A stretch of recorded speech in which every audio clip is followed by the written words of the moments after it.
everybody, and welcome back to Chatting the Podcast with your girl, Nala Nijari. And I'm so excited to be here with y'all today. Y'all know what it's about. It's all about real talk from real people with real perspectives. And what are we doing? We're having the conversations that matter because, shoot, man, a lot of people ain't talking about the things that matter, so that's why we're here today. So today's topic is all about making your mark, right? There's things going on all around the world, all in the world, but the question is, are you doing something about it or are you just talking about it? So, y'all, I'm so excited because we have councilman Riccardo Dale here with us today, also nonprofit owner. I'll let him talk a little bit about that, but I'll let you, give a little spiel about yourself, who you are, what you do, and then we'll get into the juicy. For sure. My name is Riccardo Dale. I'm a councilman for Beverly City. I also am the executive director and founder of Free All Minds nonprofit. It's a leadership academy in Camden, New Jersey. And then I also go around doing speaking engagements as well at universities and corporate companies. So basically, you impacting the world. Sure. Needless to say, Sure.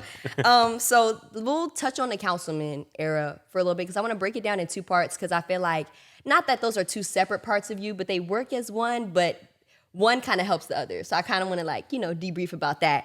But what was your reason, first of all? Like, how did you get into your position? What was your reason for wanting your position as a councilman in New Jersey? For sure. So for a while, I had an interest in just changing my city. Like, I felt like there was a lot of resources that my city lacked. And I always said, when I got into a position where I could make a change, I would. Right. I just didn't know what that kind of looked like. Right. And probably, I don't remember the exact month, but it was probably 2 months after George Floyd is when I actually got into politics. I started the process literally the day after the George Floyd incident. I started reaching out to local politicians in my area and talking to them about, things that I just wanted to see, Right. Especially in the Black and brown community. And that, frustration, I guess, from seeing that is what kind of sparked me saying, I really have to get involved in this space. Something has to be done. Yeah. And that was during the time when people were just deep down in the slums with what was all going on, especially with media and stuff. Sure. It was all in people's faces. And I think that was probably one of the most trying times, around the George Floyd, where everybody was like, I want to do something, but I'm locked in the house. What do we do? Yeah. So I definitely like that you took that as a fuel. So yeah, it's I gotta go. And I started off trying to see where I can get in at, and it started off with the Board of Education, actually. Okay. Probably within less than a year's time from the incidents to me having interest, me being in a position. So how has your position as councilman really opened your eyes to the world around you? I think like many people, my age and younger, I was a little oblivious to politics as a whole and what was really happening behind the scenes. And when things went wrong, my first thought was the president, Right. people on Congress, the senator. I'm thinking these are the people that are I should be frustrated with. But a lot of things in our day-to-day life comes down to our mayor and our city council, and we often don't know who those people are. So it definitely opened up my eyes to how much of a influence and how much power the people in my own city had over my day-to-day life, and I knew nothing about it. Yeah, and I think that's one thing I hate about the younger generation. I feel like in certain aspect, they don't see a need for politics. I'll talk about certain issues and people will be like, why are you talking about politics? We young and turnt. But I hear you until your homeboy gets shot down the street and then you wondering why the person who shot him didn't go to jail or it was, things like that. And people don't understand. You want to be mad at the system. You want to be mad at what's in front of you. But one thing that you do is you've worked with it to get the results that you've wanted. Definitely. And I think that's something that a lot of, especially Black men, should take that effort towards because it's so influential. Like you said, you're making these policies, things of that nature, and to make a policy about a neighborhood, but you have never been in that neighborhood, never been affected by anything in that neighborhood, makes a difference. And we see that disconnect. Yeah. So what would you even... not even what would you say, but like, how do you feel about the importance of just being aware of politics, around? I think there's no such thing as like I don't do politics, Right. and that's something I hear like all the time. Like, nah, Yeah. bro, I don't do politics. Right. Like, but I don't think that's a thing. Like, everything is controlled and everything is influenced. Everything is politics. By politics. So it's something that you have to at least be knowledgeable on. There's ways to get things done and make an impact outside of politics. So you don't have to be in politics, but you definitely have to be aware of it and have some type of like education on how things go. Yeah, and so when was a moment that you saw, like a little story time, where you saw like you were really making impact within like your position? For me, like the youth is like my biggest thing, and I think it's that like when I'm in my community and maybe I'm at the pizza shop Right. and like kids are running up to me, it's like that's him, that's the councilman. Remember he came to our school that one Yeah, day yeah, too, yeah. and it's like that's kind of like a something that makes me feel like wow, like Right. I'm really making a difference. Because although I've been able to do a lot in my community, and although I do a lot for the school district as well, one of the biggest reasons that like a lot of these kids like really look up to me is because I look like them, Yeah. and they just haven't seen that before. Right. They're like, Representation I didn't matters. even know you could be a councilman, kind of thing. Right. And yeah, like without me, they don't know about this whole avenue, this whole space, this whole part of life. So I think that's really fulfilling to see. And you can be a councilman, but you can also be like a stand-up regular dude, like Yeah, the for dude that sure. goes to the pizza shop and you Yeah. run into me, not because I think sometimes, especially like within our community, it's like, oh, if they're here, like it's like they're untouchable. Like we can never get there. We just look at it and it's like, oh, okay, that must be nice, but there's never the like. I know for me, for politics, my dad was like, you should be a lawyer because you love to argue and I think you'd be so good at it. But for me, I was like, but it's gonna take forever. And then I'm really not gonna get into my field until I reach like my 30s, 40s. I'm really not gonna be doing what I want because I've always seen older people, in those positions. And so I kind of got discouraged because I felt like it was gonna take so long for me to make the impact that I wanted. But I think what you said about just having that representation, people don't realize how much representation matters, from teachers to political like figures to even just walking down the street and realizing that the person you may think is like the person you may be having a conversation with might not be exactly who you think. Like, I was at the store one day, just a little, and I saw this guy. We're having a straight up conversation. And next thing you know, I realized this man owns all the chains of the places that I'm at. But you don't know who people are, till you start those conversations. So, and for sure, just to kind of piggyback on that, representation matter. And just I have a mentor. His name's Cocho, Saya Musso, but I call him Cocho. Okay. And a lot of the reasons I'm in the spaces that I'm in is because I've seen him do it from an extremely young age. He was my basketball coach when I was about 15 years old and really kind of just like took me under his wing. And I never really seen somebody who looked like me in the spaces that he was in the like in the meetings that he was in, making the moves that he was making. Right.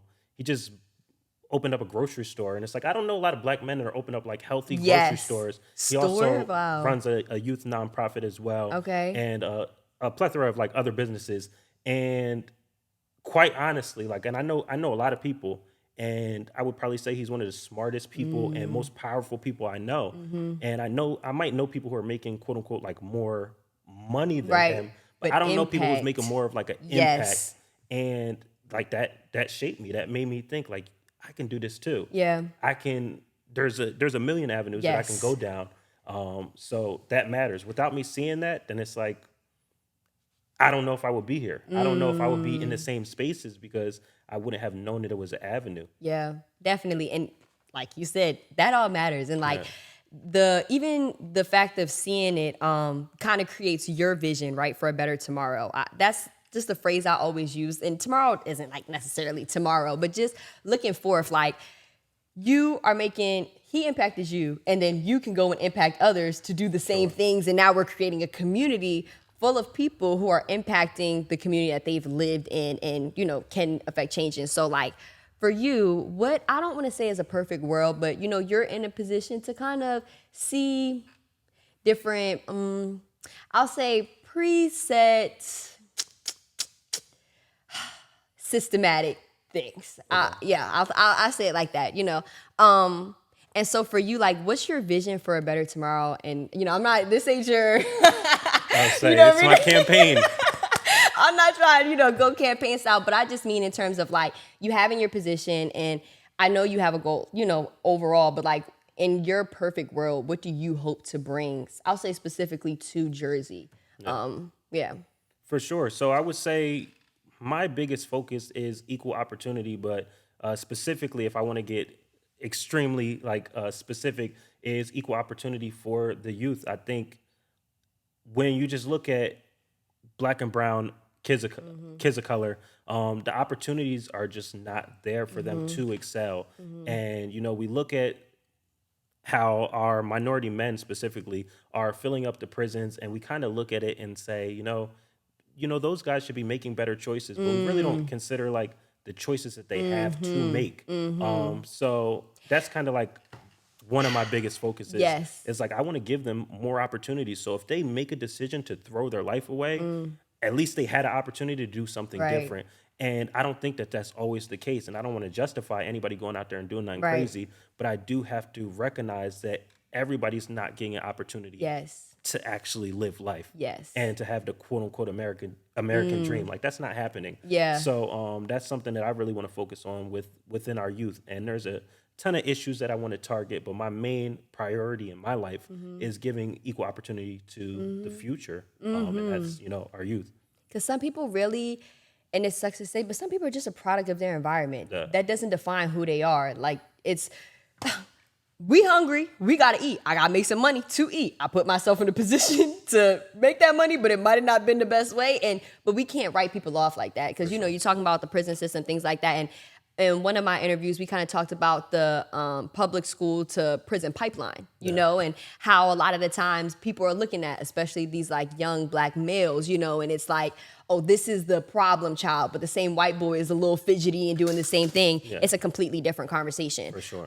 So I think that's definitely, like you said, something to pay attention to, but not everybody's paying attention to that. Everybody's not paying attention to Everybody's not paying attention to that. And we're just looking at the, oh, well, I hate school, so I'm not going. So how do we make an environment where you want to? You know, like our education matters. And, you know, knowledge is power. For sure. It is, absolutely. Like, I don't care how much money you got. What do you know? What's sitting up here? Because, like, respectfully, disrespectfully, rappers got money.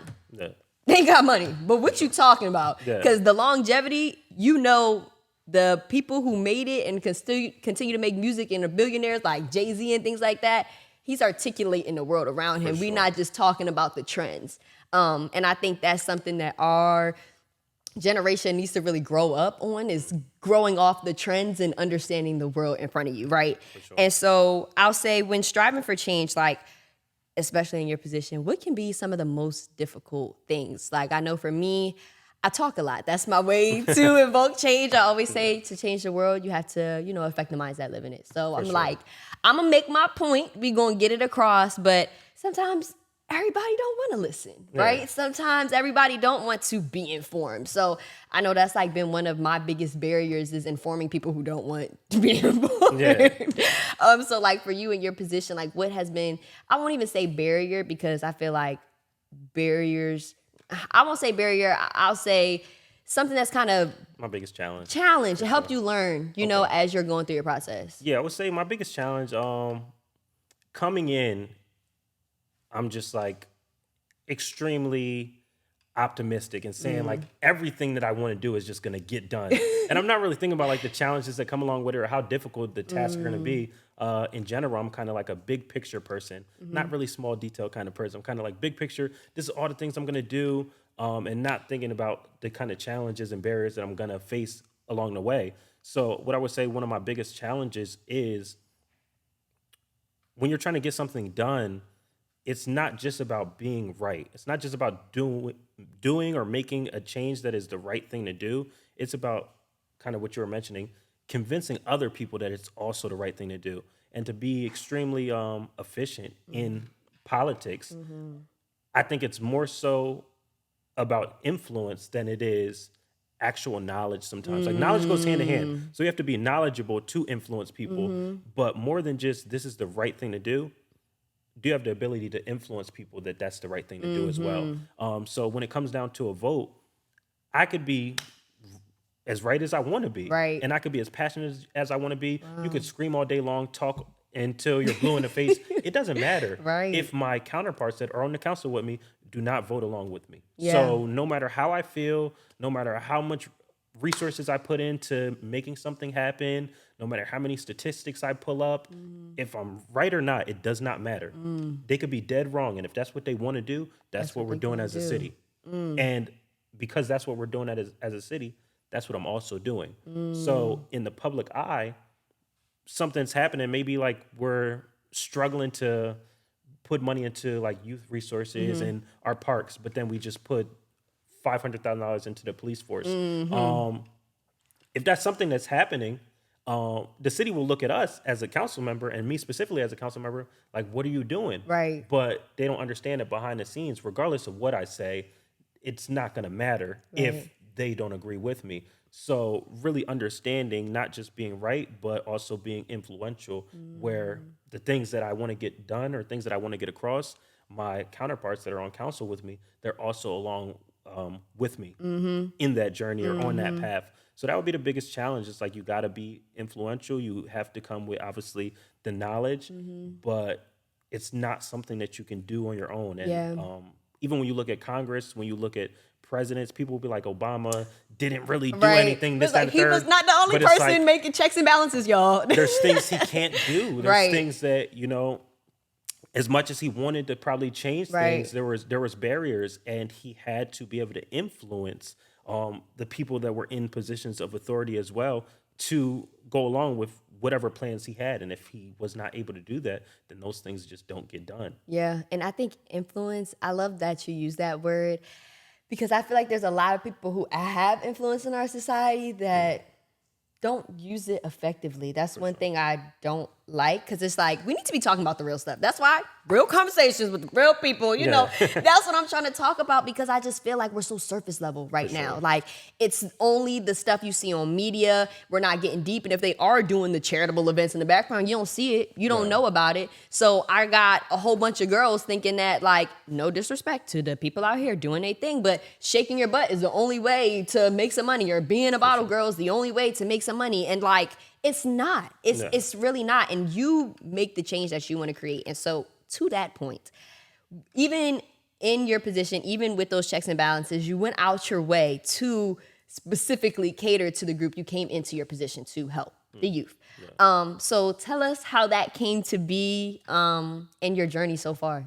So with my nonprofit, I started my nonprofit 6 years ago, more or less. I really didn't know what I was doing, so I messed up like the paperwork. So technically, we started like maybe 5 or 4 years ago, but essentially it was 6 years ago. But pen to paper, it was 6 years ago. that was a long journey. But I started my nonprofit just because, coming back into my city and seeing a lot of people that I grew up with that weren't afforded the same opportunities as me.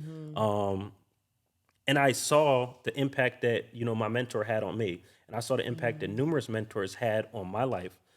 Being somebody who had a 0.8 GPA in high school, spent 5 years in high school, was homeless, sleeping in my boy's basement, to a full scholarship to college, traveling internationally speaking, being elected as a council member, like having a complete change in my life just because of people coming into my life and showing me something different, and really looking at, my circumstance and understanding that I'm not that rare. I do amazing things, but I'm not that rare. There's a lot of people who could be doing what I'm doing if they had the opportunities. They just that not I had. showcased as much. They don't get the opportunities. So I'm like, I don't want to, discredit any work that I do, but I also don't want to make it seem like I'm an anomaly. I'm just this amazing person that, nobody could ever be like. And it's like, no, there's a lot of people attainable. that aspired to do the things that I'm doing, but they had no help along the way.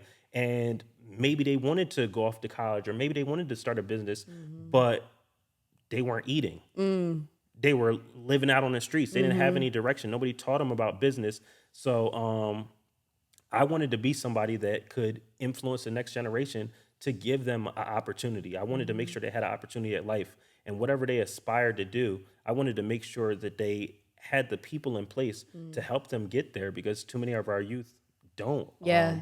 I had a kid that I got called up to the school about him like constantly handing in his homework late, and they're hassling him about it, and they're saying they're going to take him off the basketball team, which is one of the only reasons he's even showing up to school. And I'm like, y'all can't do that. Right. And they're on him about it. And he's just this problem child. And it frustrates me so much that they don't really take a look at his What's the actual life. right. Like, what is his actual situation? Right. Because I've been to his house, Right. and he didn't have a door on his house. And I've never seen that before. I'm like, the kid doesn't have a door. And y'all worried about on him his turning house. his like, homework. He's not eating at night. He's taking care of 6 siblings. Right. Like, he's in a crazy situation, and he's handing in his homework a few days late. Right. Not even not handing it in. Right. He's handing in his homework a few days late. Right. And you're trying to just tear this kid apart. Right. So I think that's where like my organization is, necessary, because there's a lot of kids that they don't have anybody to turn to. They don't have anybody that's supporting them and that will understand, the life that they're living. Because unfortunately, a lot of these school systems, they're failing these kids. Yes. They're failing these kids that are coming from these situations. Sometimes just by a lack of education, just because they don't even know what's going on. Like I think that's why asset-based community development is so important. Because, like you said, that conversation could have been nipped in the bud a long time ago had they asked, what's going on? Yeah. And I feel like that's a lot of the issues before we're, like you said, labeling him as this problem child, putting him to the side like, oh yeah, he'll probably end up dead or in jail in the next couple of years, but he's a great kid who's taking care of his situation. But that's why mentorship is so important. And that's why I'm so big on not only mentoring, but being mentored, because it's so important, like, not only to set goals and to see that they're attainable, but to know, like, you had life cut out for you, you know, and he got life very cut out for him, but him seeing that, like, he can get out of his situation, no matter the circumstances, and even the fact that he has somebody to, like, trust, somebody that values him. Because I'm sure, his mama heard about the call, but she might have not been able to respond at that moment. So would it have just been him? And I know that was so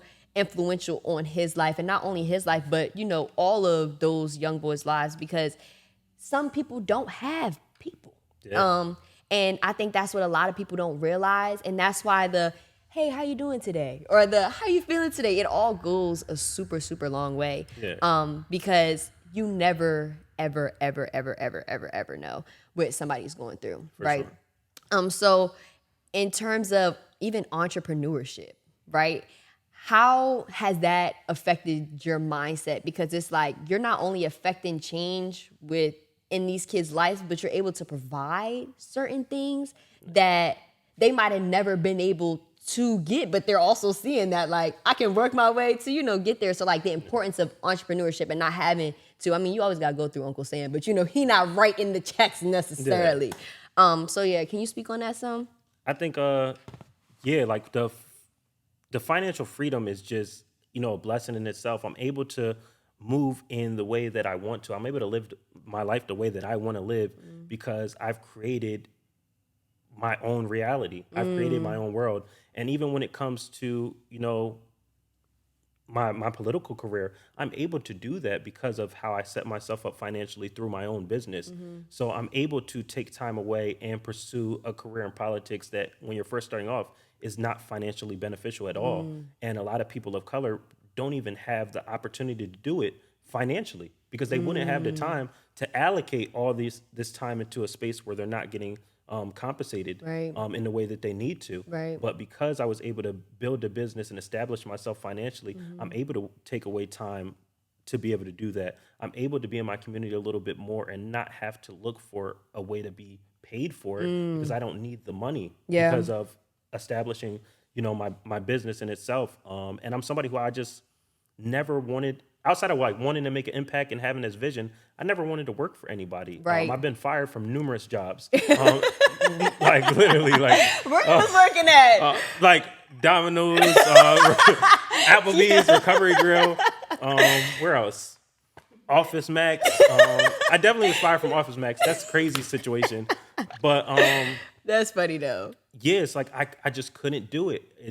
I'm following directions from people And they probably made you think you were crazy. Yeah, and I'm just like, I'm not interested in even being here, and I'm following your directions, and I don't even really want to be in your situation either. Right. So it's like, it's hard to like follow somebody that I'm like, you kind of don't want to be like. Yeah. I just had no interest in working these 9-to-5 jobs to get nowhere, and it wasn't making me happy. And it's like, if you're happy in your 9-to-5 job, then that's great. Right. Like they're like, between entrepreneurship and a 9-to-5, the only thing is you being happy. That's the only thing that matters. And me personally, I wasn't happy working these jobs, and I also wasn't, the most like eager to listen. Like I kind of always wanted to do my own thing. So that was like a personality flaw that I was like, yeah, like this is not going to work. Like me constantly like working under somebody else and chasing a vision that's like not my own. So entrepreneurship was major for me, and it's a key to